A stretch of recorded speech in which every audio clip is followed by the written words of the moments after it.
یہ اس گندگی کا عذاب ہے کہ عورت میں دلچسپی کیا ہو جاتی ہے؟ ختم. یہ سب سے پہلے دنیا کا عذاب ہے.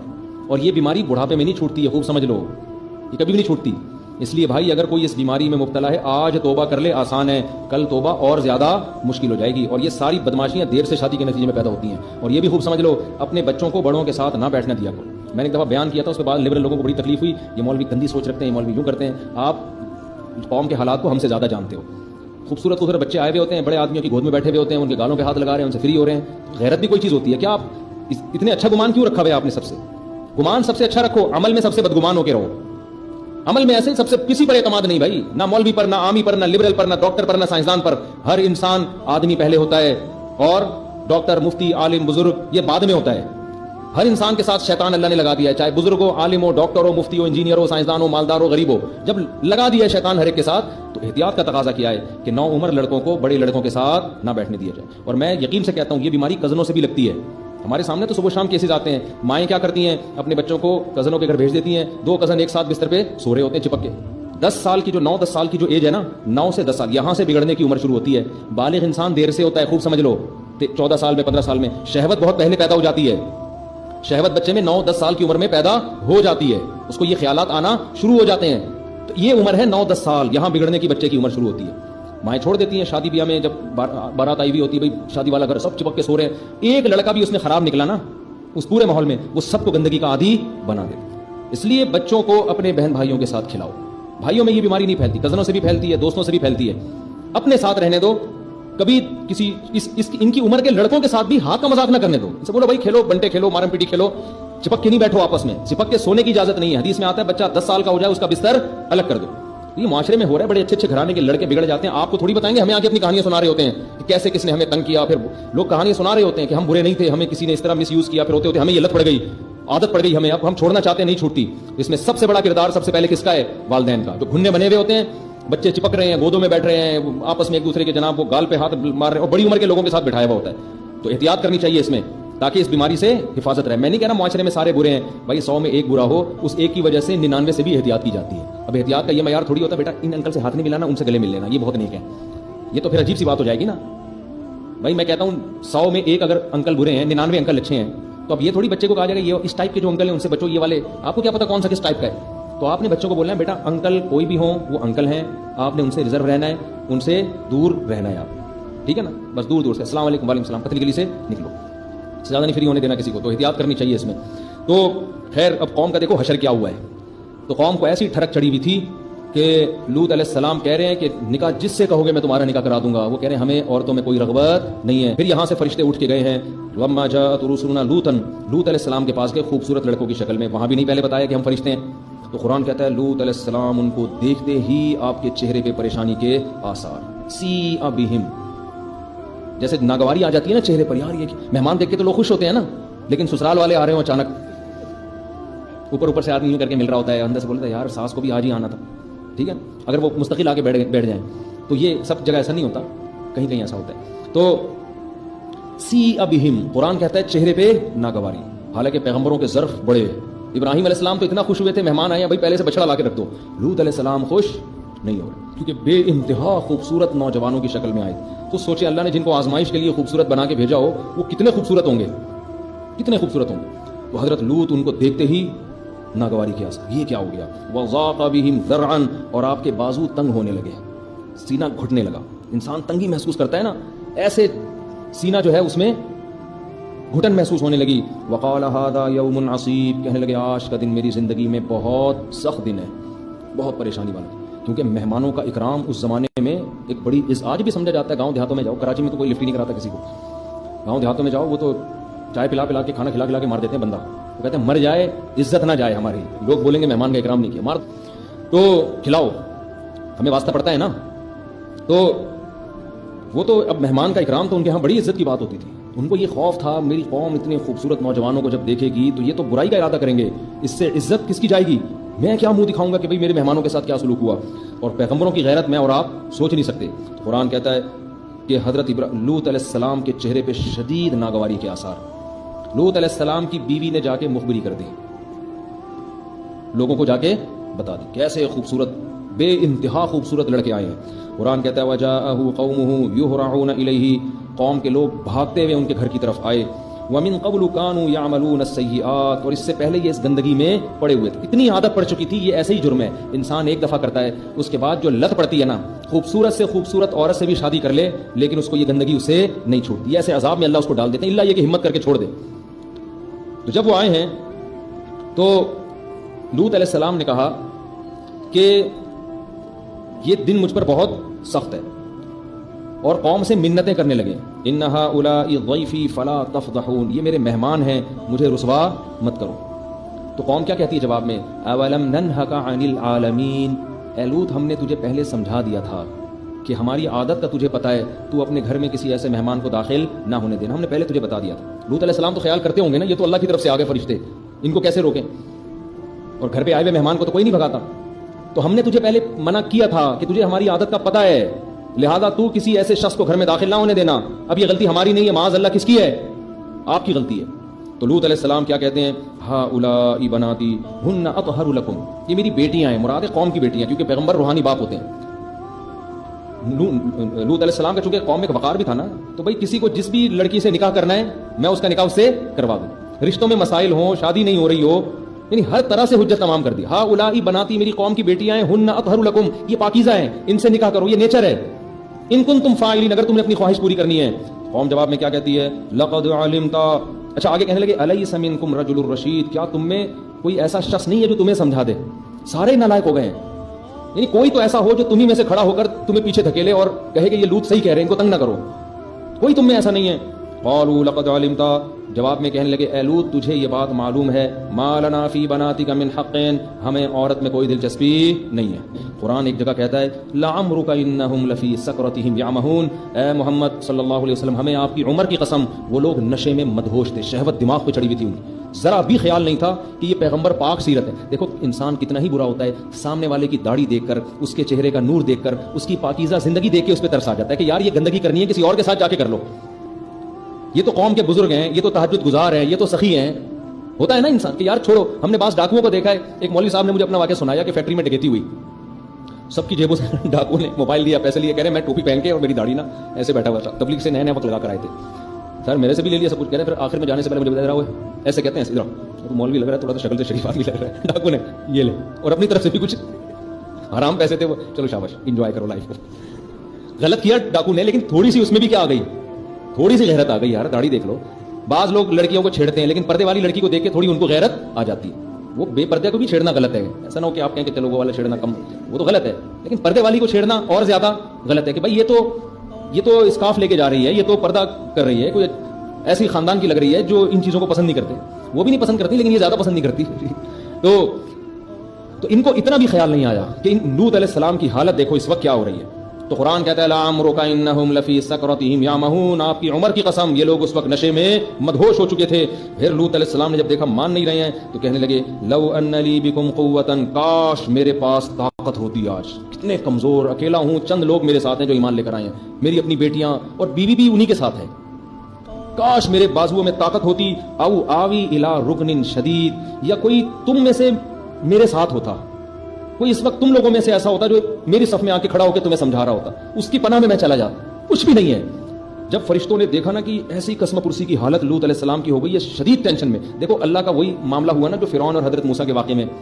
ان کو جب اللہ نے پریشانیوں میں ڈالا ہے بنی اسرائیل کو، تو پریشانیوں کی انتہا پہ جب لے گیا ہے نا اللہ کہ اب بچنے کا کوئی راستہ تمہارے لیے ہے نہیں، اور وہ کہنے لگے مر گئے، اس وقت اللہ نے ان کو نجات دی. اور فرعون کو جب اللہ کامیابی کی انتہا پہ لے کر گئے ہیں کہ اب تو پوری بنی اسرائیل آپ کے کنٹرول میں، آگے دریائے پیچھے فرعون ہے، اب یہ کہیں نہیں بھاگ سکتے. فرعون اپنی کامیابی کی انتہا کو پہنچ چکا تھا اور بنی اسرائیل اپنی ناکامی کی انتہا کو، اور ایک دم اللہ نے معاملہ کیا کیا ہے، پلٹا ہے کہ بنی اسرائیل کو کامیابی کی انتہا تک پہنچا دیا اور فرعون کو ناکامی کی انتہا تک. یہ اللہ آزماتا ہے، نیک لوگوں کو اللہ پریشانیوں کی انتہا تک پہنچا کے آزماتا ہے، اور بروں کو اللہ آسائشیں دے دے کے سنستدرجہم، قرآن کہتے ہیں ہم آسائشیں دیتے ہیں تاکہ گناہ میں انتہا کو پہنچے، تاکہ ہم ان کو عذاب دیں، حجت تمام ہو جائے. اللہ عذاب دے تو اللہ کو بھی ترسنا ہے ان کے اوپر کہ میں نے ان کو مہلت نہیں دی تھی، ان کو موقع ہی نہیں ملا ایسا. تو اب لوط علیہ السلام کئی سال سے قوم کو سمجھا رہے ہیں لڑکوں سے بدفعلی مت کرو، عورتیں پیدا کی ہیں. وَتَذَرُونَ مَا خَلَقَ لَكُمْ رَبُّكُم مِّنْ أَزْوَاجِكُم، جن عورتوں کو اللہ نے تمہارے لیے پیدا کیا ان کو چھوڑ دیتے ہو تم. اور تم لڑکوں کی طرف آتے ہو اتاتون الفاحشۃ ما سبقکم بها من احد من العالمین، ایسی بے حیائی کر رہے ہو جو اس کائنات میں اس سے پہلے کسی نے بھی نہیں کی، کیونکہ نیچرل نہیں ہے، یہ تو ایک دوسرے سے سیکھتے ہیں لوگ، جو نہیں رینگ رہی، اور اللہ کے عذاب سے بھی ڈرا رہے ہیں، تو بجائے عذاب آنے کے کیا ہو رہا ہے؟ گناہ اور زیادہ آسان۔ اسی خوش فہمی میں آتا ہے گناہ گار کہ یار میرے لیے گناہ آسان ہو رہے ہیں، اگر اللہ ناراض ہوتا تو عذاب دیتا نا، اور آسانیاں کیوں پیدا کر رہا ہے؟ میں مثالیں دیتا ہوں نا، پہلے زنا کرنا مشکل تھا، اب کیا ہو گیا ہے؟ بولو آسان۔ زنا کے خلاف علماء تقریر کرتے تھے، زانی پر یہ عذاب، زانی پر یہ، زانی کہتے تھے ہم پر تو کوئی عذاب نہیں آیا، بلکہ اب زنا اور زیادہ سستا اور زیادہ آسان۔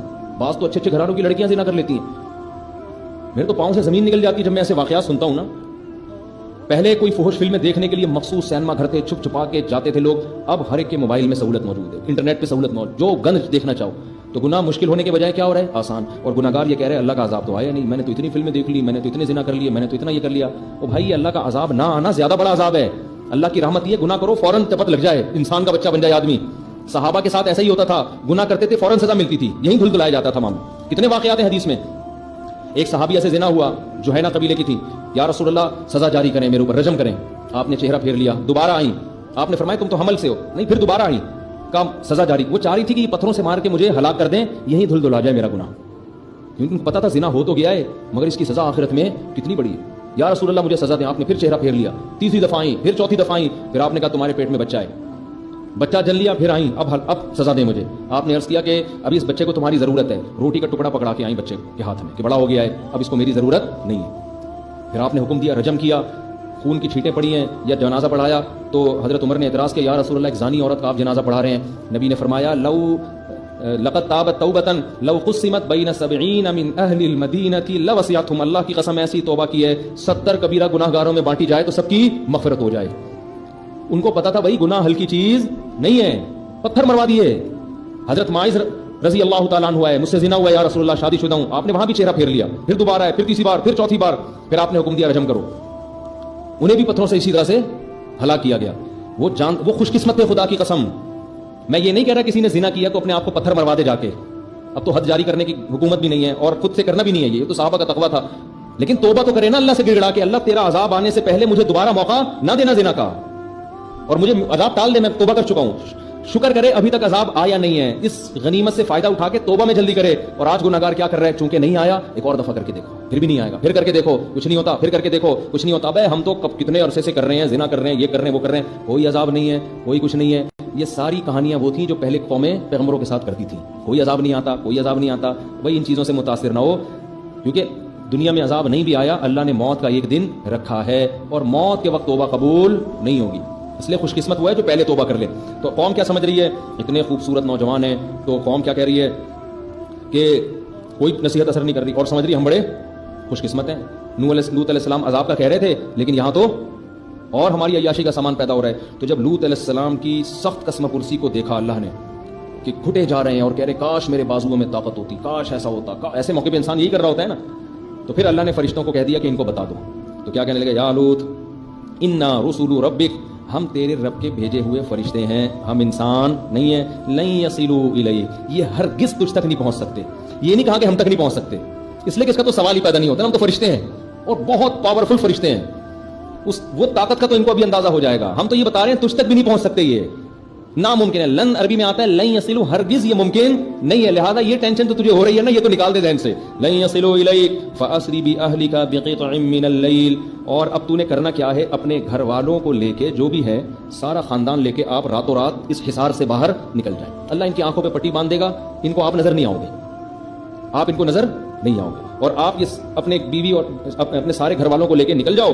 پھر ہوگا کیا؟ ولا یلتفت منکم احد، آپ نے یہاں سے نکلنا ہے اور پیچھے مڑ کے کسی نے نہیں دیکھنا اس بستی کی طرف۔ جب کسی بستی پہ اللہ کا عذاب آ رہا ہوتا ہے نا، تو شریعت میں حکم نہیں ہے کہ کھڑے ہو کے تماشا دیکھو، شریعت میں حکم ہے وہاں سے بھاگ جاؤ، کیونکہ وہ قدرتی حادثہ نہیں ہے، وہ اللہ کا قہر ہے۔ اس کو دیکھنے کے لیے بھی، یہ دیکھنا بھی اس کی علامت ہے کہ آپ اپنے آپ کو بڑا فنٹر سمجھتے ہو۔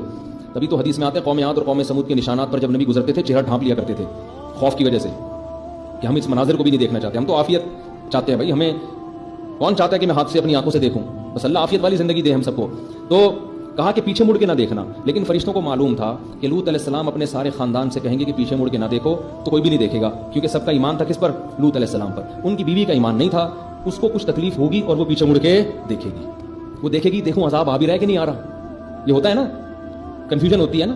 حدیث میں آتا ہے کہ فرات جو ہے نا، فرات دریا فرات، قرب قیامت میں ایک جگہ ایسی ہے جہاں سے پانی ہٹے گا اور سونا نکلے گا اس میں سے، بے تحاشا سونا. قرب قیامت میں ایسا ہوگا، دریا فرات میں ایک جگہ سے پانی ہٹے گا اور کیا نکلے گا؟ سونا. لوگ اس پہ ٹوٹ پڑیں گے.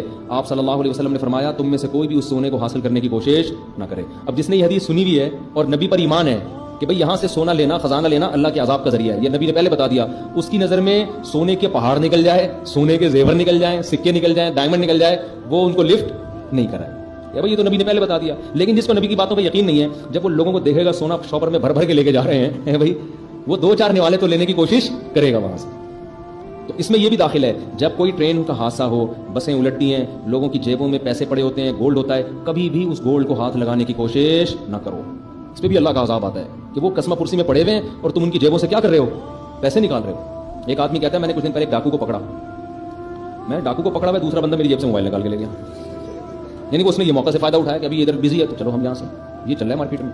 تو کراچی ہے بھائی جس کو جو موقع ملتا ہے نا، وہ کوئی موقع ضائع نہیں جانے دیتا. غیرت کا سودا کر لو یار، تو پھر جو مرضی بن جاؤ. زلزلہ آیا تھا، کتنے لوگوں نے بے شرمی دکھائی ہے، میتیں لاشیں پڑی ہوئی ہیں اور لڑکیوں کے گولڈ نکال کے، عورتوں کے سے نا زیور نکال کے جا رہے ہیں. چھوڑ دو یار، اللہ دینے والا ہے.